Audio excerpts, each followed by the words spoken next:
Hi, Dan. Thanks for joining. I'm on LinkedIn Live. Glad you could join. Oh, I'm so excited to have you here. Hi, Lori. Thanks for joining. Hi, Candace. Thanks for joining.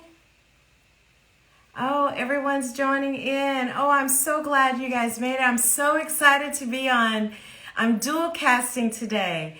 I'm on LinkedIn Live and I'm on Instagram Live. Welcome everyone on Instagram Live and welcome on LinkedIn Live. Let's give it a couple of minutes as people are joining in.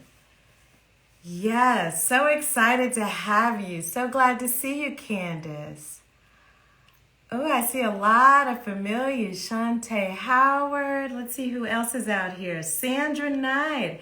Hi, Sandra. Jessica. Hi, Jessica. Morgan. Lori. Welcome. So glad you came. Today is going to be a good one. Oh, it's going to be a good one. I see my Instagram friends have joined. Hi.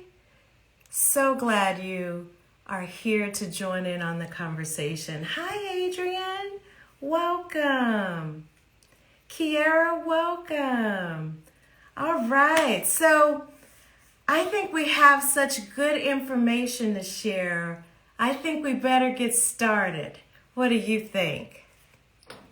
So let's go ahead. First of all, I want to welcome you to our Modern Mentoring session where we're going live here on LinkedIn as well as Instagram. This is the first time I've ever done this. I guess I'm becoming familiar with being uncomfortable. So I'm really excited to try this dual mode and see how it works for us. But there's a couple of things that we're going to want to make sure that we set as some ground rules just so we're all on the same page. So as I look up, I'm looking at my Instagram, looking at my friends over there, and as I look here, I'm looking at my LinkedIn Live friends. For anyone who has questions, please go ahead and in LinkedIn, just type your questions in and it'll be visible for us. And then in Instagram, in order for me to see your questions live, please click the bubble at the bottom with the question mark. So I just want to welcome everyone for joining. I'm Lani Phillips. You know, it's kind of funny that I am doing this now in a dual cast environment, considering this was an experiment. And I tell everyone who are first timers joining us that this started out as an experiment because I was getting a lot of requests to continue to mentor people, and there just wasn't enough hours in the day. And so we were trying to come up with a way to scale those mentoring efforts. And this is what it's turned into. You told me that this was valuable and you needed this content and you wanted to see me continue to do it on a weekly basis. So here I am. And I want to thank you so much for the support because I had no idea it would be this popular. And I will tell you that I'm even starting to get emails with people sharing how much the tips have actually helped them. So I just want you to know I'm just trying to do my small part here to make sure that we create spaces to be able to share our experiences in an authentic way and really not always focusing on what we got right, but also being willing to talk about those things that we just get wrong sometimes. And we want to learn from it. And we want to share it with others. I think I am more committed now than I've ever been in just trying to give back. Because we're all out here trying to fight a good fight, right? And we're trying to be the best version of ourselves. And we just need people who are willing to share authentically their experiences and share those tips to help you be successful. So today, what are we here to talk about? Simple actions that drive inclusive actions. I thought that was a good topic because a lot of people are asking about it. And I think some people think it's harder than it really has to be. And I want you to know, I get asked a lot, Lani, why is inclusive leadership and inclusive action so important to you? And I'm going to be really honest with you right now. The reason it's so important to me is I never forgot what it felt like to be marginalized. I never forgot what it felt like to have that roaring voice inside and could not find the right moment or be given the right moment to speak up. And when you do speak up, sometimes, just sometimes, you don't even feel like it matters. I also know what it feels like. And I know how sad it can make you to feel like you're invisible and like you don't even matter and you don't even belong. I never forgot that. And a lot of people are focused on diversity efforts. And I'm here to tell you, you're never going to be able to sustain those diversity efforts if you really don't get your arms around inclusion and really invest in what does it mean to drive an inclusive work environment.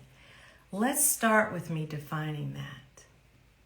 Inclusion for me simply means we are creating the space to allow our people to feel like they matter, which simply means they feel like we see them, we hear them, and we also value them. And the ultimate is when you can create a sense of belonging. And for me, it's about all the diversity that we have on our teams, and I have a very diverse team. It's about really making sure that I commit myself to creating spaces where people feel like we celebrate their differences and that their difference really does matter. And you want to create authentic spaces where people feel like they can just be themselves and be themselves without the judgment, and allow us to stay curious about their difference so we can continue to grow. That's what it's all about. And today, I wanted to just talk to you on a human level about what are some simple things you can do to just drive inclusion in the workplace. All right, I got quite a few. Number one, I wrote, examine your biases. This one's tough because a lot of people don't even want to admit that they have them, but we all got them. We all have bias of some sort, but it's our jobs to check our biases and acknowledge when we are bumping up against our biases. Meaning, if you continue to make the same decision and you notice against a group of people or a certain type of individual, that's a bias. How about you notice you have a reaction to people in a negative way? And I call it, I have triggers. They can say something crazy, they can look a certain way, and you have a trigger. That's something that I would tell you, stop, examine your bias. Because there's something there that it's just bumping against you the wrong way. It's important you're willing to acknowledge it. It doesn't mean you go and amplify it to everyone, but it is important that you are willing to acknowledge that you have them. We all have them. And when you have them, the simple action you can take is to get honest with yourself. And the next thing I'm going to tell you to do is just stay curious. Stay curious. Seek to understand. Don't try to draw quickly to judgment. Back up a little bit. Start just questioning. Go seek to understand a little bit better. And do not do this because we've all done this one, okay? Don't go look for examples to validate why you feel the way you feel. Go look for examples to prove why you shouldn't feel the way you feel. That's an important point. When you acknowledge you have a bias, please take notice to the fact that your job is to first acknowledge it. And then the second thing is just stay curious. Ask the questions, seek to understand, and don't try to go look for reasons to validate why you feel the way you feel. Look for reasons to explain why you shouldn't feel the way you feel. All right? So that's the first one. Here's another one. Favoritism. I've written about this one. Favoritism is a silent killer to driving healthy cultures.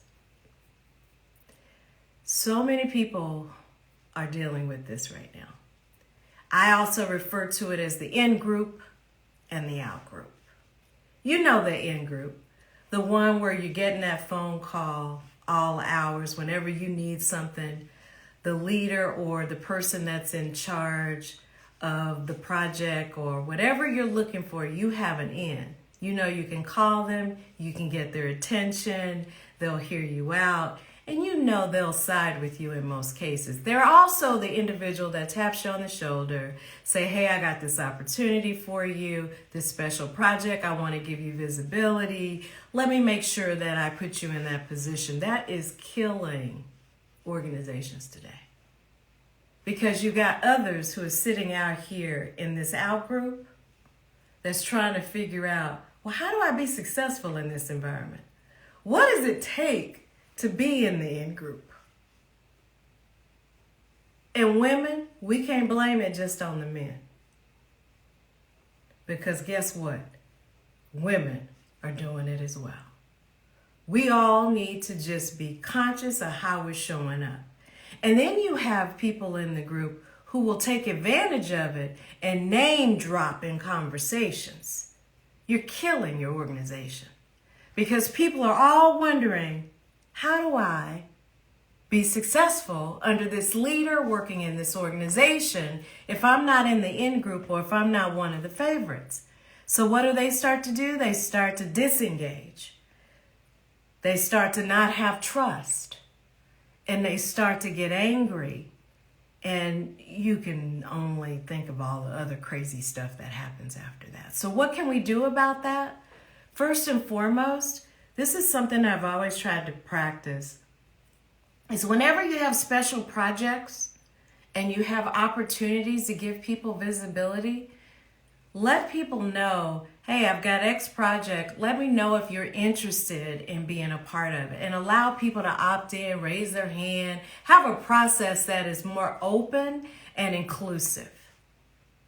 I also think it is so important that as you're solving big problems in your organization or even the small ones, set up think tanks or whatever you want to call them, brain trusts, whatever.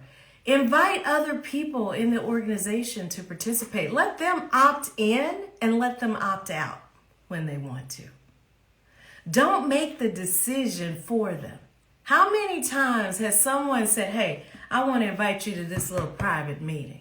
Now, it's different if they're unsure that you give them access to some information to help with their development, but let that be something that's not the norm. Let that be something that's a special thing you're doing for this individual because you're investing in their development. Give everyone an opportunity to opt in or to opt out so that they don't feel like you're only giving certain favors and experiences to the people that are your favorites or in your in group. Because there is nothing more isolating than witnessing an organization that has an in group and an out group, and you're not in the in group, and you're trying to figure out how to be successful. I hope that helps somebody. Here's another one. This is hard for some people, but I tell everyone has value. Everyone. Every single person on your team has value. It's our job as leaders to figure out where that value is. What's that superpower? What's that strength that we can activate and harness that strength to benefit the organization? I'm going to say it one more time. Everyone has value. And if you have employees or teammates that don't feel valued, we have failed them. It's our job. Get to know them. Understand what their strengths are so we can figure out how to leverage it. One of the strengths that I have come to love to identify in people are those that are so comfortable with social media. That hasn't been my thing. You heard me talk about that in my other modern mentoring sessions. I have been at it for 1 year. I am really proud of myself. I'm even dual casting. I can't even believe that. All right? And I have people around me that I said, okay, I'm the student. I need you to tell me how to do this. You have to be willing to be vulnerable and ask people for help. And that's part of leveraging other people's strengths. It could be as small as that. Some people are really good at delivering tough messages. Go talk to them about that and learn from them. But remember, everyone has value. Active listening is the next one. When a teammate comes to you and they are expressing frustration or something they're going through, are you really listening? You know, I want to tell you a real experience that happened to me. And we're not going to call no names. But I've had that situation where I've gone into a meeting with an individual, and we meet periodically, quite often, and they always make time for small talk.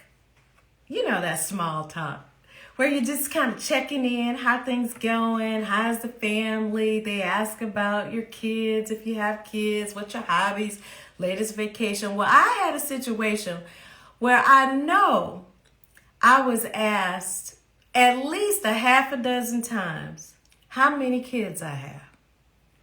Now, I know I've said a half a dozen times, I have one child. Everybody knows it. I have one child. I say my boys, my husband, and my son. I have one kid.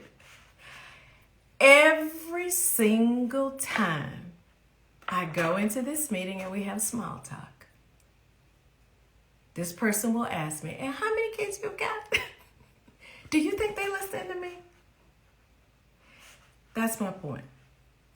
When people share important facts about themselves, or they're going through a difficult time and they need you to create space to really listen to them and create space to really listen to them, I want you to do that. And I want you to try an extra step next time. Whenever someone is talking to you, and especially in a situation where they're discussing a scenario that they're going through and it's a tough time, after they're done expressing themselves, I want you to pause. You're not supposed to try to solve their problem instantly. Remember that as well. The first thing I want you to do is say, let me make sure I understand it correctly, and paraphrase what they said. Say, did I understand it correctly or did I miss something? And that'll also be a way and a force and function for you to make sure that you're truly listening to the other individual. But then once you've done that, for those of us that love to solve problems, and we do it without even being asked, you know who you are. You think you're the savior. You're supposed to solve problems. That's your job. I want you to resist the urge to solve everybody's problems, because sometimes they don't want you to solve the problem. Sometimes they just want you to listen. Sometimes they just need you to be a sounding board. But there's nothing wrong with asking the question, what does support look like for you? And let them tell you what they need. You know who you are. I'm in the camp. I have to point at myself. I have to resist the urge to try to solve problems, because that's what I do all day. Okay? So we're going to remember, we're going to do a better job of listening. And we're going to check to make sure that we have the right understanding. And then we're going to make sure we paraphrase, and we're going to ask them what support looks like. Here's one. Acknowledge individuals on the team. I didn't even recognize this meant so much to people. But something I've been trying to do is whenever we have conference calls, we all know we do a lot of conference calls these days. And if we have a small group, or sometimes you can have large groups, and this might be hard in a large group.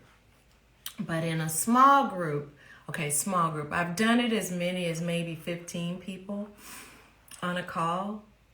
At the beginning of the call, especially if I'm one of the key people that is leading the call, I'll go through, and you might think of it as a roll call, but I'll go and address every person on the call. You know why? Because I want them to know I saw them and that they matter and they're on the call. I had someone come back and tell me, Lani, when you do that, I just think that is so nice. It's nice to be called out and all you're saying is, hi, so glad you could join. They said it meant something to them. I also think there's other things you can do. You know how we have chat? You got text these days. We got technology that can do just about anything. Why wouldn't you just send someone a quick note in the office and just say, hey, hadn't talked to you in a couple of days. Just wanted you to know I was thinking about you. Anybody who knows me, I am notorious for that one. Because I want people to know that you're on my mind.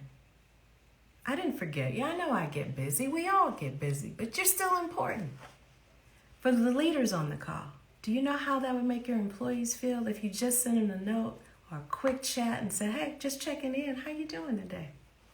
Do you know how much further you will go in their respect just by taking a few minutes to say just a quick note? And you may be running off to another meeting, but they know they matter in that moment. So try that next time. Another thing you can do is we're doing this check-in process where you ask everyone, what's 2 words to describe how you're feeling? I change it up all the time on my team. Some days I may not say 2 words to check in. I might say, tell me the favorite thing you did over the weekend, or tell me something, I come up with all kind of fun stuff. You get as creative as you want. But the check-in for the larger meetings, maybe you start off by saying, hey, let me just take a few minutes, type in the chat window 2 words that describe how you're feeling today.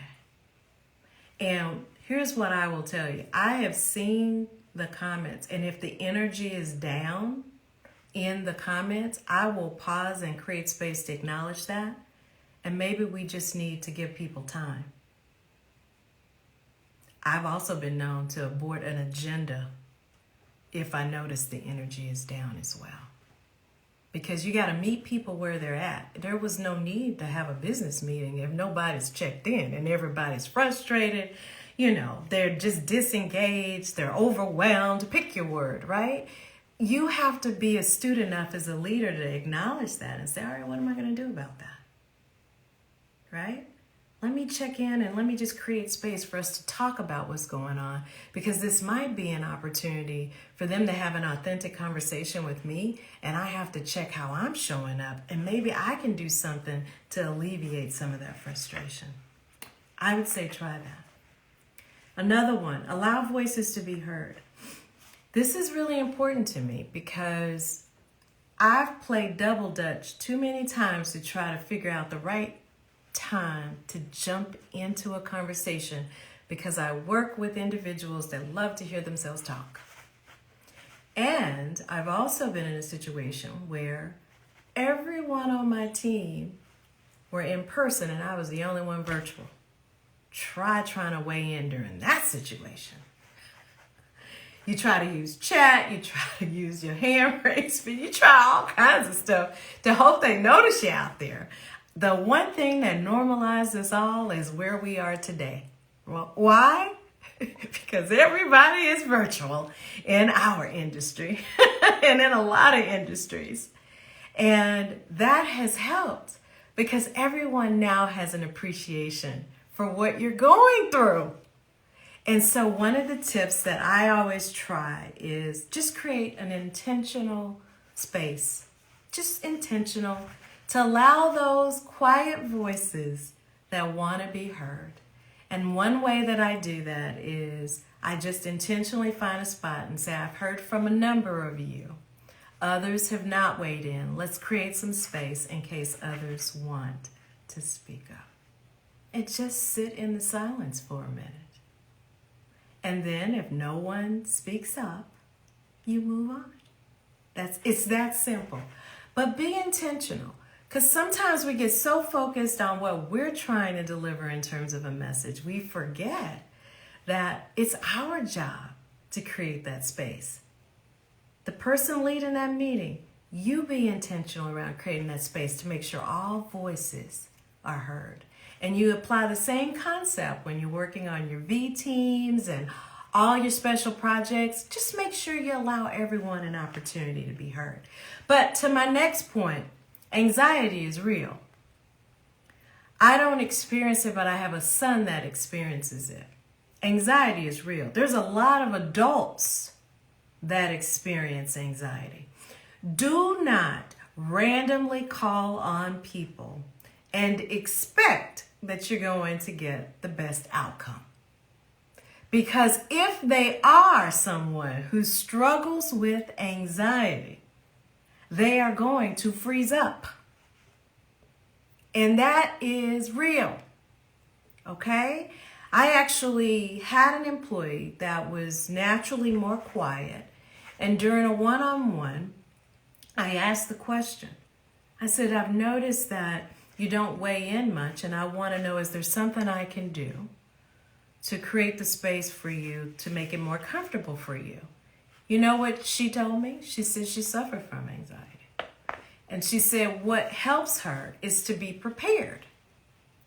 And one question she asked me is, can I get the information ahead of time so I have time to read it, react to it, and formulate my ideas, so when I start talking, I'll feel more confident. And I have someone on IG saying, wow, you're describing me, eye-opening. Yeah, as leaders, we get so accustomed to being with people that are so like us. And I want to thank you for speaking up on IG, Alligator 206, because you're not alone. I've heard it firsthand.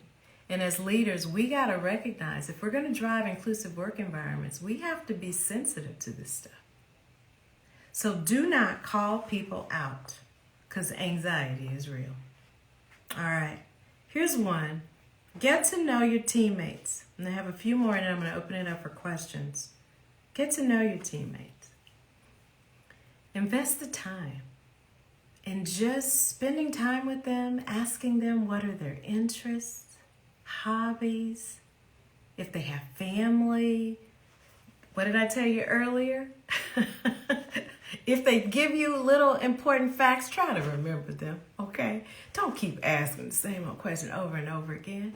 But get to know them. And use this as an opportunity to identify where you might have some things in common, right? That is so important. But it's also important to get to know your teammates so you can understand what are their career aspirations, what are they working on professionally, what would they like access to. You know, they might be new to the company. They're trying to figure out what is the winning formula to be successful in the organization. Use it as an opportunity to really figure out who is this individual, and that's your opportunity to figure out, let me figure out what value they can bring or what value I can leverage, because I'm a work in progress. I can learn something from everybody. Or, you know what, they may have a strength that we can leverage in this organization that we haven't been leveraging. You can only figure that out if you spend time to get to know people. But if we come in with our agendas already packed from beginning to end, and you don't create space to get to know people, no wonder people are working in these organizations and feel invisible and don't feel like they matter, because you don't create space to talk to them or get to know them. And in this virtual world, you have to be intentional around that. You know, some people like to schedule like happy hours or coffee chats or whatever it is. Just be intentional around creating space just to get to know your teammates. And allow them to get to know you. Allow them to ask you questions and you share. All right? The other one I have is, and I have two more, be an ally. I'm big on this one. If you see someone struggling, if you see a teammate struggling, lean in and offer some help. That's the least you could do. It doesn't mean you have to do it right in the moment, but afterwards, if you know it's something you can help them with, help them. We've all been in situations where our confidence level was not where it needed to be, and we didn't show up as our best, and we struggle. And a lot of new people coming into the organization still trying to figure it out. We've got to be willing to stop and say, hey, let me help you. Where are you struggling? Or be authentic and say, you know what? I had the same issue. You know what? This is what helped me.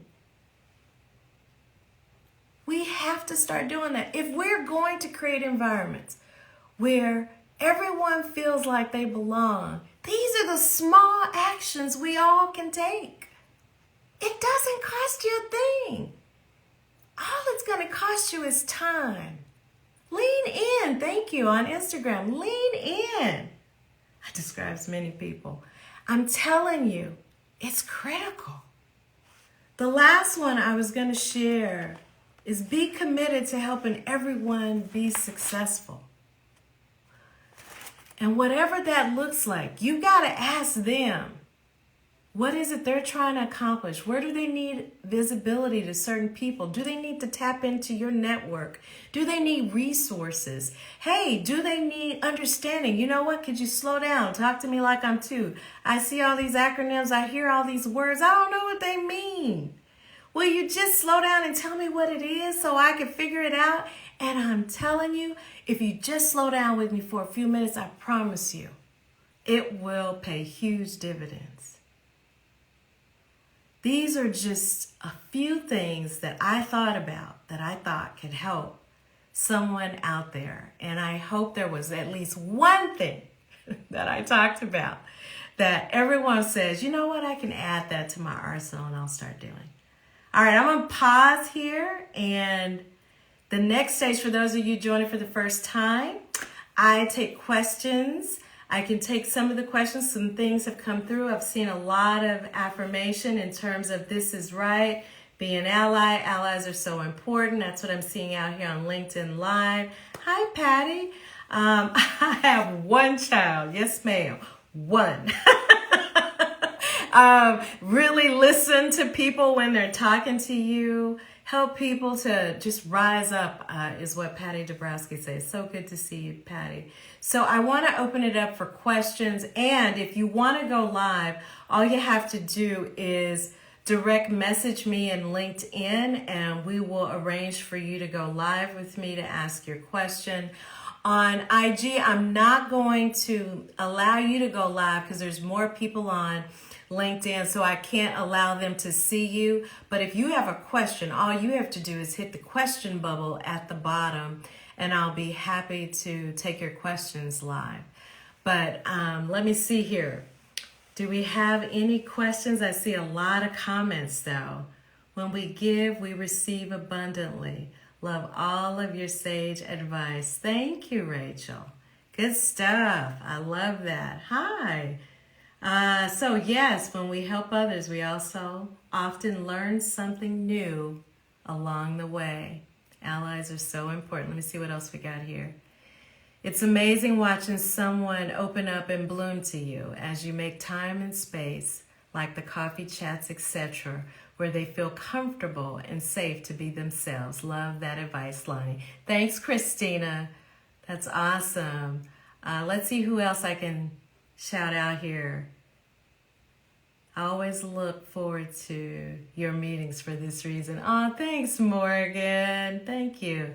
Yes, oh, they're laughing at me on my dual casting. Great advice. All right, let's see if we got any on LinkedIn. A lot of thank yous. Oh, someone said, Alex Doolittle said, and if you don't do it, it will cost you greatly. I think it's important for us to really underscore this, because there's a lot of leaders out there who are wondering why they can't sustain their diversity efforts. Well, I don't know about you, but I don't want to stay in an environment very long where I don't feel like I matter. And so what happens is they quit. And they really are in a situation where they're just like, I don't even want to be bothered. I'm just going to go somewhere else where they might value me. And that is why you see diversity efforts kind of spike and then they spike, because you haven't figured out how to include them more and make them feel like they're valued for their differences and experience. They just don't feel like they matter. All right. Here's a question from Patty. How do you manage people who are not committed to owning their bias? Patty, this one is tough because they try to hide it. And you'll probably recognize it before they'll recognize it, right? And I've been in that situation where you notice that they're not going to acknowledge it, take ownership of it, and be willing to do it. At that point, you start to wonder, is it an unconscious bias? Do you even know you have it? Are you unconscious about it? Some of the steps that I've tried, depending on the issue, I have actually sat someone down and said, hey, would love to have an authentic conversation with you. That's my sign. That's the sign, meaning we're getting ready to have a deep talk. And it might be a little uncomfortable. It might be a little uncomfortable. But let's have an authentic conversation. Hey, I've had this experience. And I'm not sure how to interpret it, but this is how it makes me feel, right? And then say, are you aware or conscious of this behavior? So, Patty, one of the things I've done is just to actually sit down and try to have a conversation and try to not make it so much about them, but talk about it through my experience and see if that could jolt them a little bit. And if you notice that they really don't care at that point, you just kind of have to back away. And then you have to make your own decision at that point. Does that work for you or not? Because we all get to opt in or we all get to opt out or tap out. And yes, I've been known to tap out. To say, that doesn't work for me. Sometimes we have to do that. I have a question in IG Live too. Patty, did that answer your questions? Did that answer your question? I hope so. Oh, well, all of a sudden now my question is not showing in IG. So I can take another question here on LinkedIn Live. Any more questions here? Let me hide here.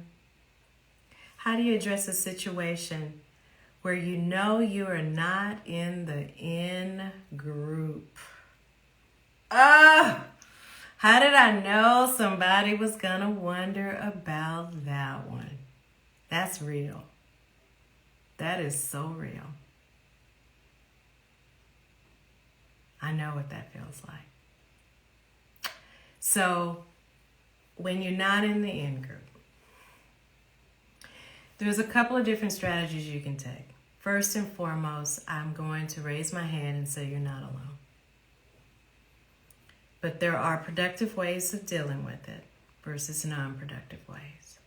One, I think you can try to have the conversation with the leader to say, gently say, you know what? I know most leaders say they want us to be willing to tell them the truth. You can test that out, say, hey, I'm just curious. I've noticed that assignments have gone to blah, blah, blah. And I'm curious, what was it about these individuals that allowed them to rise to the top of the list to get all of these assignments? I'm really interested in getting one of those assignments myself.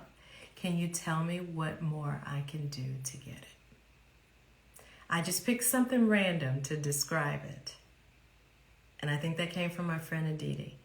But that is one way you can do it. It's about asking the question, what is it about this scenario that you can learn from so that you can get the same exposure?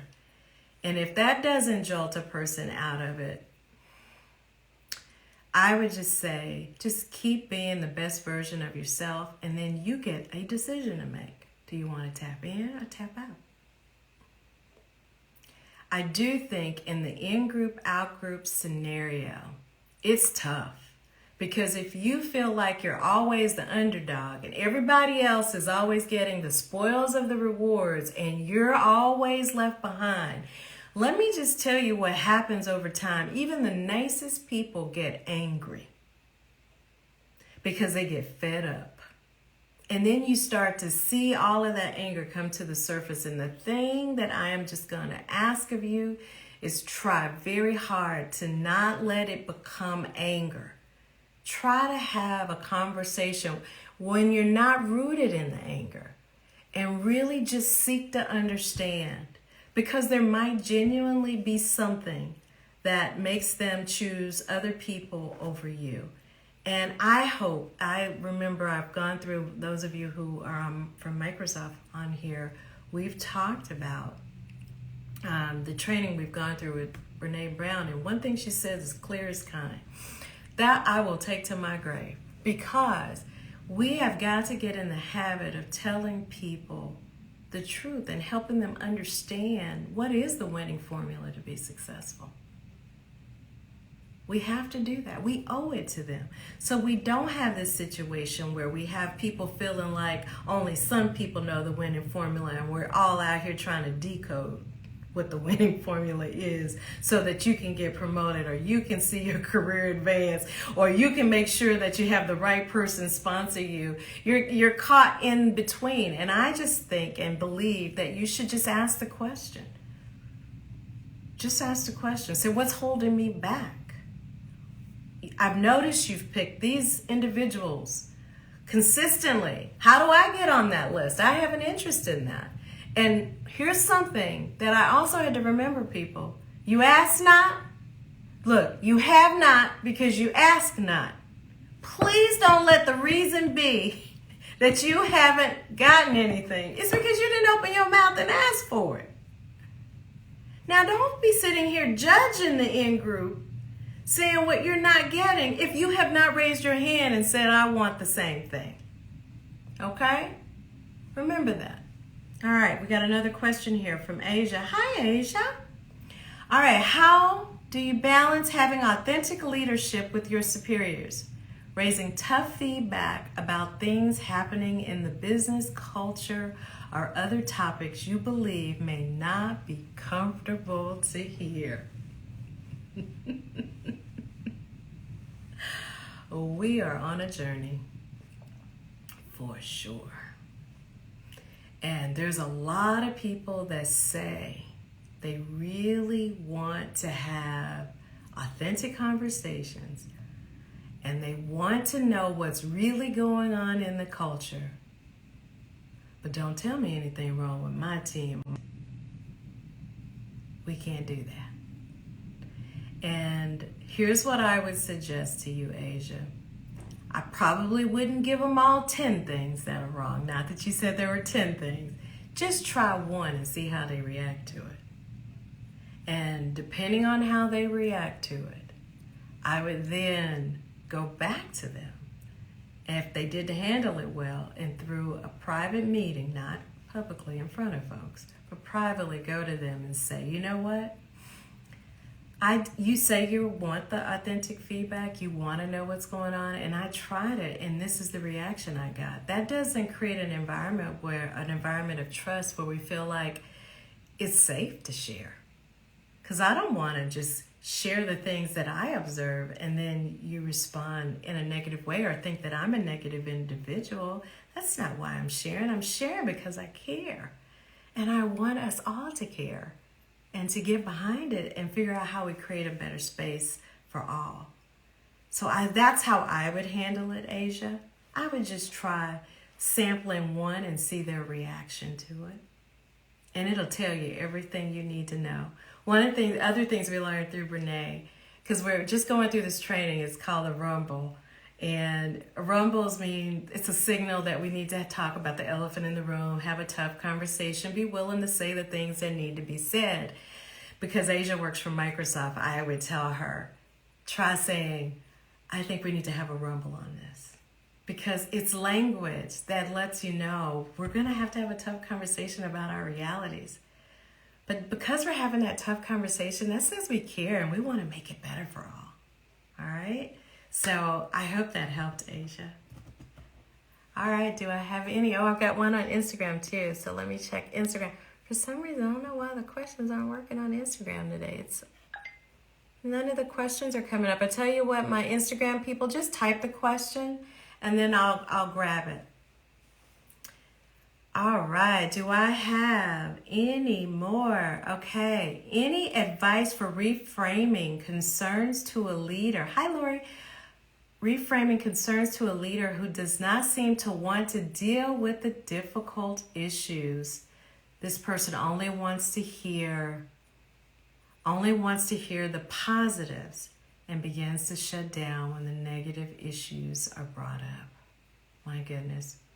So one of the things that I would say around reframing the concerns to a leader is I've just learned that anytime I can tell a story and share an experience and how others might experience it and how it might impact them and really start to impact their ability to contribute, I've found that people tend to react to that more because it's about other people and it's less about them.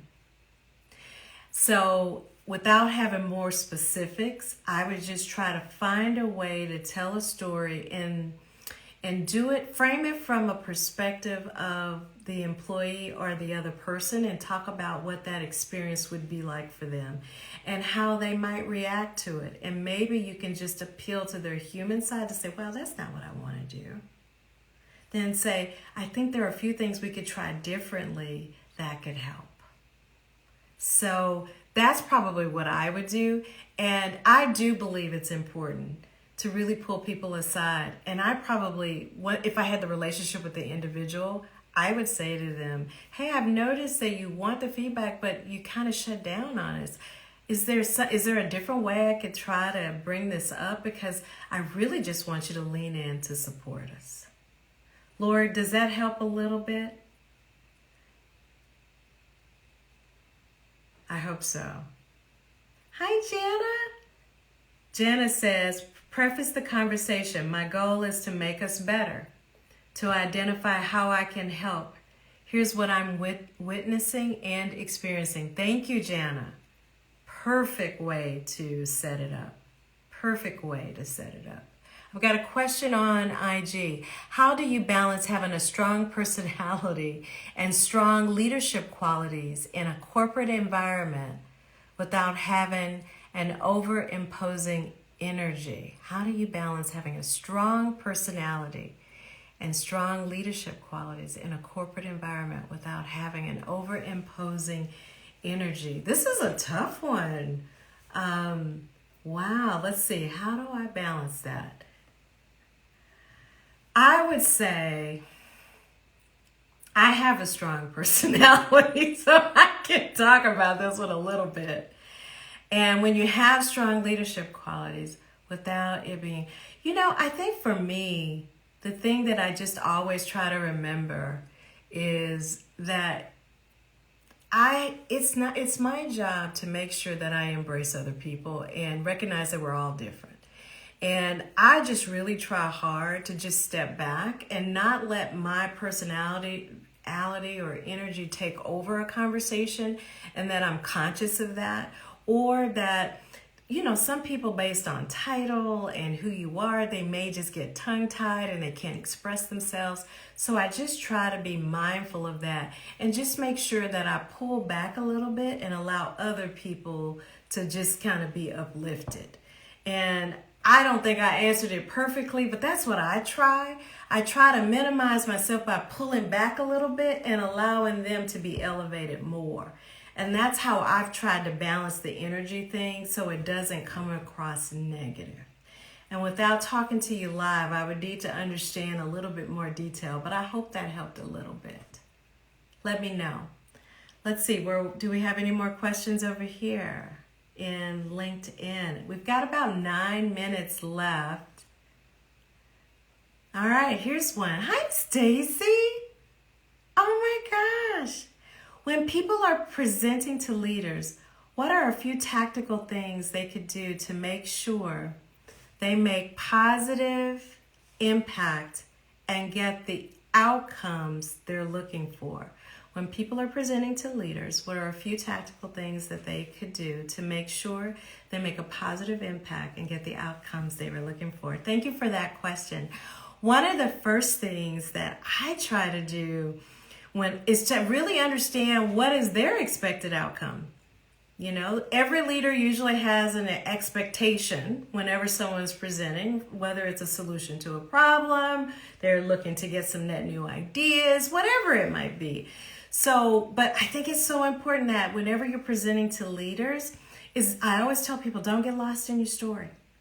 Some people love to tell stories and they get lost in them and they forget the point that they're trying to make. So really find a way to say, what am I here to do? What message am I trying to convey? What are the important facts that I need to deliver? And how do I deliver it succinctly in an executive summary format? And whatever time they've given you, make sure you do it in half the time so you allow time for questions. I just prepared a group of people that are getting ready to present their story. Career journey, branding, talking a little bit about themselves.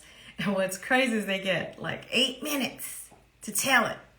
You know why that's so good? I mean, it's stressful, but it's so good because it teaches you how to net things out and understand what's more important. Because sometimes we get lost in the details and we want to tell all the little intricate details and you've lost the leader. So just try to level up. Make sure I got to be clear in terms of what am I asking for? What message am I trying to convey? What are the key points to land that message? And deliver the message in half the time. That's the best advice I can give you. I hope that helped a little bit and helped someone out there. All right. Kiara has a message out here. How do you help others with fixed mindsets? Oh boy. How do you help others with a fixed mindset? Well, I don't think we can. I think that's a personal journey. Here's what I'll say. A lot of people love to go out there and identify, you got a fixed mindset, you got a growth mindset. And I always tell people, just try to stay away from that. Because all you can do is to try and challenge people to think differently. You can try and bring net new ideas to people. I just say, all you can do is just I want you to be focused on the person in the mirror. I want you to be focused on this person right here because that's all you can control. You cannot control anyone else. And what you can do is to say, hey, you can set the stage by saying, hey, I hope you bring your growth mindset to this conversation. Or, hey, this is going to challenge you with a growth mindset because it's some out of the box thinking. But I really don't think you can help others with it. I think it's about just allowing them to travel their own journey so they don't feel judged. I think if they're asking you for help, only in that situation do I think you strike up an agreement with them on strategies you might want to employ to help them confront that fixed mindset. And they should be the one to tell you that. Don't you just make it a habit of saying, you have a fixed mindset. Let me help you with that. That probably won't go over so well. And it'll probably erode trust. All right. Anything else? I hope that helped, Kiara. Any other questions out there? I see we have 5 minutes. For those of you first timers, I usually keep it to 1 hour. This is my way of giving back. I still have quite a few things to accomplish this evening. I just can't say thank you enough. Thank you enough for tuning in. You've said this is important to you. I will keep doing it. I am not going to do it next week because I'm going on vacation. I need a vacation. So I will not be here next week, but I will be the first week of March. And I really want you to think about what are some of those future topics you want me to cover. We have a way for you to be able to give me any feedback you want. You can DM me in LinkedIn. You can DM me in Instagram. Tell me what you're looking for. We'll make sure there's a link to a form you can fill out if you have questions and you want me to follow up with you individually. But I want you to know I was thinking about the best way to close today. And I think it's hard. When you think about this thing called inclusive leadership, and just being more inclusive. It's so important for all of you to know that we all have to take accountability for it, no matter what level you are in the organization. Just make one step, one step, one step. And just add that one net new thing you're going to do different. Just so we can create a better space for everyone to feel like they are seen. You want them to feel like we hear them and that they have value. So with the 3 minutes I have left, thank you for telling me to have a wonderful vacation. I'm going to get plenty of rest. Thank you. I'm going to go through them quickly. Examine your biases. What did we talk about? Favoritism. Favoritism is a silent killer to driving healthy cultures. We want to get rid of that. Everyone has value. Remember that? Everyone has value. We want to practice our active listening, right? When people share things with us, we want to remember them. We don't want to keep asking them the same question like that person did me. Let's acknowledge individuals on the team. Let's look for new ways to do that in the teams, in our conference calls. Let's let people know we're thinking about them by sending them a quick chat, a quick email, a quick voicemail, whatever it takes. All right? Make sure our voices are being heard. Create that space. Just when you hear everybody's talking and no one can get a word in, pause. You're running the meeting. Create the intentional space and say, let me allow others who have not had a chance to say anything to have an opportunity to speak. What do we talk about on anxiety? Anxiety is real. So let's not ignore it. And let's not put people on the spot, because some people can't show up as their best self when they're dealing with so much anxiety. But meet with them privately. What did I tell you that person said to me? They just needed the information early. And that helped. All right? Get to know your teammates. That teammate that you don't know very well, invest the time in getting to know them. And I want you to be an ally. And last but not least, be committed to helping everyone be successful. When you see that person struggling, please help them. Don't let them continue to struggle. All right? So with that, I think we're at the end of our time. I'm forever grateful that you joined us. I hope that we all learned a little bit of something in today's conversation and you can apply it. And I look forward to you telling me what you would like to hear in the future. And I hope those of you joining me for the first time really enjoyed it. I like the LinkedIn live environment. I love my IG people. Hopefully I can get y'all to move on over, okay? I don't want to have to do too many different platforms, but I will keep doing it. So thank you so much, and I will talk to you when I get back from vacation, all right? Have a wonderful, wonderful evening wherever you are in the world. Good morning, good afternoon, good evening. All right, I'll talk to you later. Bye, everyone.